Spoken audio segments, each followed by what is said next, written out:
Әнші таңдағанда тісіне, құлағына қарап аламын. Баян Мақсатқызы кешью тобының қыздарына қоятын талабын айтты. Актриса, продюсер, тележүргізуші Баян Алагөзова Хабар Лайк бағдарламасына сұхбат беріп, екінші күйеуі Тұрсын Алагөзовтен махрге не сұрағанын жайып салды. Тұрсын мырза Баян ханымге махрге кеңсе сыйлады. Басқа қыздар Сақина алтын сұрап жатады ғой. Мен одан үлкен кеңсе сұрадым. Ол орындап, өзім қалағандай кеңсені тарту етті. Тұрсын туған күніме Меладзеден бөлек тағыдай өте жақсы сыйлық берді. Ол машина. Маркасы Rolls-Royce. Бірақ оны әлі мінген жоқпын. Шамасы, түсі көк пе, көгілдір ме сондай. Әлі көрмедім, көруге уақытым жоқ. Келген қонақтардың да сыйлығын ашпадым. Тұр, айтып отырмын. Мүлдем уақытым жоқ, деді Баян Мақсатқызы.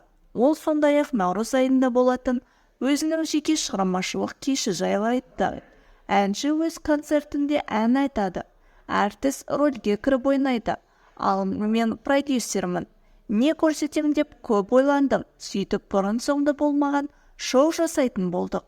Бұл кешке билет алған соң адамдардың бәрі арнайы дресс-кодпен келуі керек. Есікте адамдар тұрып, тексеріп кіргізеді. Ер кісілер смокингпен, ал әйелдер мен қыздар ұзын кешкі көйлекпен ғана кіре алады. Осы жерде айта кетейін, менің шоуымды көру үшін қазір шетелдіктер билет алып жатыр, деді ол. Продюсер өзі негізін қалаған кешью тобының құрамына да тоқталып өтті. Топтың құрылғанына 18 жыл болды. Қаншама адам келді, кетті, біразы күйеуге тиді. Біразы ажырасып үлгерді. Шынымды айтсам, кімдер екенін айта алмаймын. Кейбірінің аттары да есімде жоқ. Біз топқа әнші қабылдағанда ең бірінші сұлулығына, сосын дауысы мен харизмасына қараймыз. Қолы мен аяғы ұзын болуы керек. Тіпті саусақтары мен құлағына да назар аударамыз. Адаммен қалай сөйлеседі, өзін қалай ұстайды, оны да бақылап, жүздеген қыздың ішінен іріктеп аламыз. Қазіргі қыздармен жасаған келісім шарт уақыты бітті.